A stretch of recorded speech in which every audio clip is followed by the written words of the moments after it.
Hello guys, आज मैं rent a girlfriend के चैप्टर 365 को एक्सप्लेन करने वाला हूँ। लास्ट चैप्टर के एंड में मिजुहारा ने कासुया से पूछा था उसके लिए चीटिंग क्या है। कासुया सोचता है ये एक के बाद एक हार्ड क्वेश्चन पूछे जा रही है, मैं क्या रिप्लाई दूं। वो कई सारे सिनेरियो को इमेजिन करता है, जैसे अगर वो बहुत उदास रहने वाला इंसान हो तो ड्रिंक करके होटल आना जाना नॉर्मल है, पर इस केस में कोई भी लड़की उसे प्ले बॉय समझेगी। दूसरा, अगर वो स्ट्रिक्ट नेचर का हो तो वो अपने जीएफ को दूसरे लड़कों से बात भी नहीं करने देगा, यहाँ तक कि फोन कॉल पे भी नहीं, और ऊपर से फोन भी चेक करेगा। इस केस में वो कंट्रोलिंग पर्सन लगेगा। मतलब साफ था, इस क्वेश्चन का सही आंसर हर इंसान के लिए अलग अलग होगा। और इसके अलावा उसे एक और बात का डाउट था कि ये क्वेश्चन मिजुहारा ने शादी के लिए पूछा है या कुछ और बात है। वो सोचता है शायद इसने लिस्ट बनाई होगी, ये उसी के बेस पे इन्वेस्टिगेट कर रही है। ये सच में बहुत सीरियस है, मुझे केयरफुली आंसर देना होगा। वो कहता है इसके बारे में मुझे भी नहीं पता है, मैं भी सोच रहा हूँ। मिजुहारा कहती है चीटिंग आजकल बहुत नॉर्मल हो गया है, ये लड़कों का दूसरा नेचुरल बिहेवियर बन गया है। इस बारे में हमारी सोच का सेम होना जरूरी है। और वो हाफ पाइप गेम खेलने के लिए लाइन में लगे हुए थे और फाइनली उनकी लाइन आगे बढ़ने लगी थी।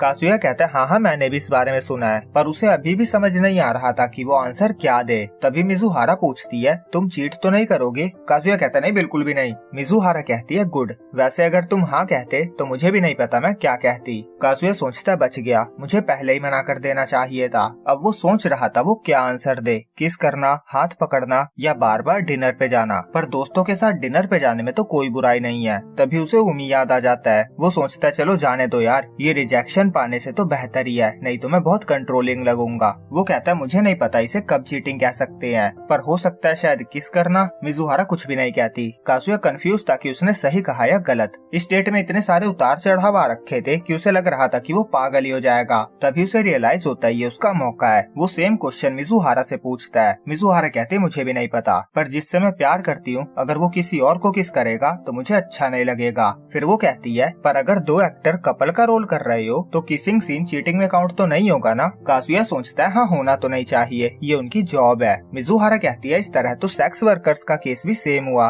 वो भी चीटिंग में काउंट नहीं होगा। वो कहती है पर अगर जिसके साथ तुम कर रहे हो उसके लिए तुम्हारे मन में थोड़ा सा भी प्यार है तो मैं इसे चीटिंग मानती हूँ। कासुया उमी और मिजुहारा के किस को इमेजिन करने लगता है और मिजुहारा को याईमोरी की बात याद आती है, जब याईमोरी उसे यकीन दिला रही थी कि कासुया उसके लिए बहुत मेहनत कर रहा है और हो सकता है यही वो लड़का है जो तुम्हें पूरी जिंदगी खुश रखेगा। फिर मिजुहारा कहती है मैं इस बारे में बहुत सोचती हूँ कि रेंटल गर्लफ्रेंड और रियल गर्लफ्रेंड के बीच की लाइन क्या है। मैं पैसे लेकर डेट पे जाती हूँ, हाथ पकड़ती हूँ, कभी कभी उनसे प्यारी प्यारी बातें भी कर लेती हूँ, पर मुझे कभी किसी क्लाइंट से प्यार नहीं हुआ। वो कहती है जब मैंने ये जॉब क्विट करने का सोचा था तो ये मेरे बॉयफ्रेंड के लिए नहीं था, ये मेरे क्लाइंट्स के लिए था, क्योंकि मैं उनकी गर्लफ्रेंड कभी नहीं बन सकती, क्योंकि मैं किसी से प्यार करती हूँ। और यही रीजन है कि आज मैं यहाँ हूँ, ताकि मैं अपनी फीलिंग्स को समझ सकूँ। मुझे पता है मैं बहुत अजीब बातें कर रही हूँ, सॉरी। काजुया कहता है बिल्कुल भी नहीं, मुझे सुनकर खुशी हुई। वो सोचता है अब तो 100% क्लियर हो गया है, ये सीरियस है। और इस बार भी लाइन में लगे हुए उन्हें एक पजल गेम दिखता है और इस बार मिजुहारा ने गेम के लिए कहा था। वो सोचता है क्या इसे शर्म आ रही है इसीलिए ये टॉपिक चेंज कर रही है, पर ये कितनी अमेजिंग है, इसने कितना सोच समझ कर कहा। और एक मैं हूँ जिसने इतना सोचने के बाद भी क्या कहा,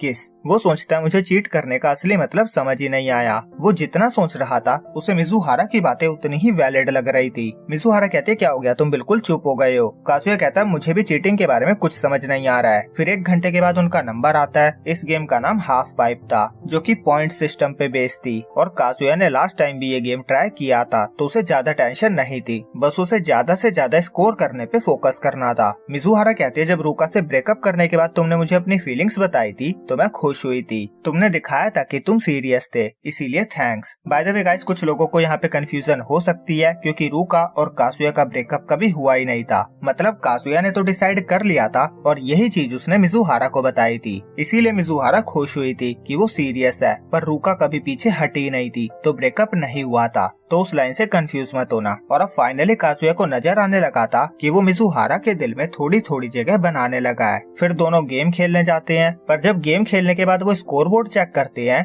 तो उनके पॉइंट 1800 थे और वो लास्ट आए थे। कासुया सोचता है मैंने तो अपना बेस्ट दिया था पर फिर भी फेल हो गया। और यहीं पे ये चैप्टर एंड होता है। तो अगला चैप्टर अगले वेडनेसडे को आएगा। जब तक के लिए वीडियो को लाइक करें और चैनल को सब्सक्राइब करना ना भूलें।